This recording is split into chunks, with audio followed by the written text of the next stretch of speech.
Hello and good morning. Welcome to G3 Astro. Today we will look at the 8th house Kartatva, which is a Dusthana, Chaturasara and a accident house. It is a house of accidents, obstacles, chronic illness and sudden changes in life. Mantra Eshwar in Deepika, chapter 1, sloka 14, page 10.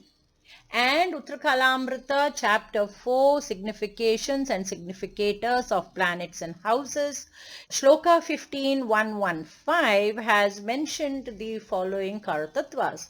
Mangala, Randhra, filthiness, mental pain, defeat or humiliation, money from the spouse, earnings of the spouse, one's physical, sexual behavior, emotional well-being, happiness, prosperity, property, sudden windfalls, insurances, gains from gambling, receiving unexpected money, changes in career, loss of career or jobs, losses of parents, issues from father, society and government, foreign travel, reproductive organ are some of the events mentioned both in Deepika and Uttra Kalamrita.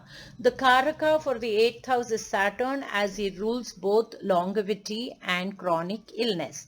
In the next video, we shall look at each of the Karatattvas in detail. Thank you for watching my video. Do like, share, subscribe. Follow me at G3 Astro. Signing off, Gayatri. Have a pleasant day. Bye-bye.